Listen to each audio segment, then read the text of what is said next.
Assalamu alaikum. Fidèle au rendez-vous, masha'Allah. Aujourd'hui, nous allons découvrir le second super-héros. Mais avant cela, un petit rappel.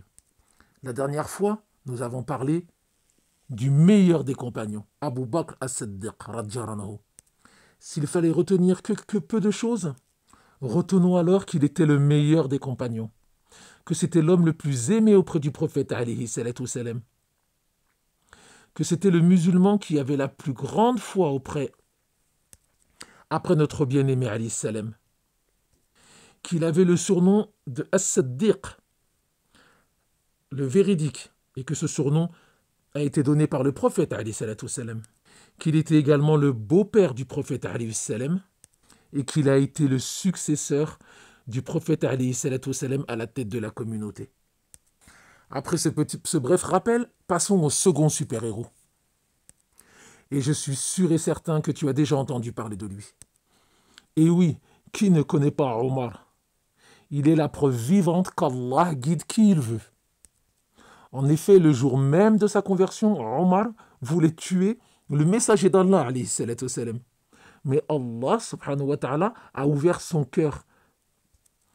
À la fois après qu'il a entendu quelques versets de la sourate Taha. Il faut savoir qu'avant sa conversion, Omar était dur vis-à-vis des musulmans. Il les a persécutés, en persécutant les plus faibles parmi eux.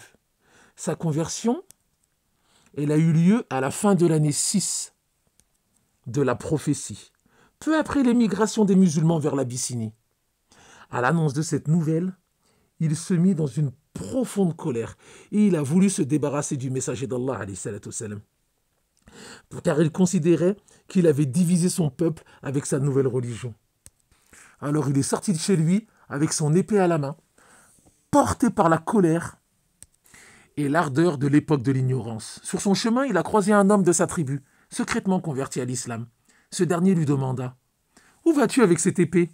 Il répondit « Je cherche Mohammed, celui qui a divisé les Quraysh, critiqué leur religion et insulté leur divinité pour le tuer. » L'homme lui répondit « Par Allah, pourquoi ne retournerais-tu pas plutôt chez toi t'occuper de ta sœur Fatima bint al-Khattab et de son époux Saïd ibn Zayd, qui ont embrassé l'islam et suivi Mohammed dans sa religion. » Omar, à l'annonce de cette nouvelle, rebroussa chemin et se dirigea vers la maison de sa sœur.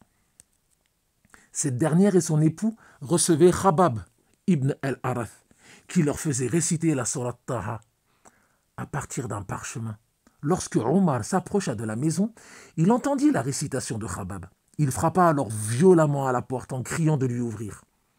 Lorsqu'ils surent qu'il s'agissait de Omar, Khabab se cacha dans une pièce de la maison et Fatima s'empressa de cacher le parchemin. Omar entra puis dit « Qu'étaient ces murmures que j'ai entendus ?» Fatima lui dit que ce n'était rien, mais Omar insista. « Si, par Allah, j'ai appris que vous aviez suivi Mohammed dans sa religion. » Il s'en prit alors à son cousin Saïd. Mais Fatima s'interposa entre lui et son époux. Omar lui porta un coup qui fit couler du sang de son visage. C'est alors que les deux époux se révoltèrent en avouant « Oui, nous avons embrassé l'islam et nous croyons en Allah et en son messager.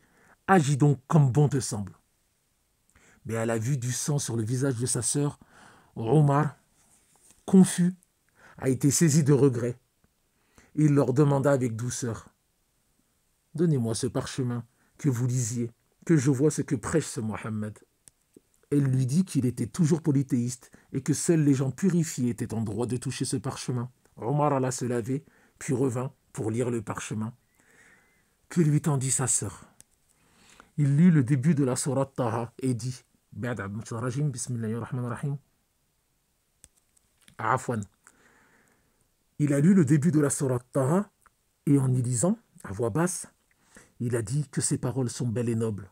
En entendant cela, Khabab est sorti de sa cachette et il lui dit « Par Allah, je souhaitais qu'Allah te choisisse pour soutenir le message de son prophète alayhi salatu salam, car hier je l'ai entendu dire « Oh Allah, renforce l'islam par le plus aimé auprès de toi parmi ces deux hommes, Abu al-Hakam ibn Hisham ou Omar ibn al-Khattab. » Omar répondit à Khabab « Dis-moi où trouver Mohammed. » Et pour la suite, Inch'Allah, ce sera au prochain épisode. Salam alaikum wa rahmatullahi wa barakatuh.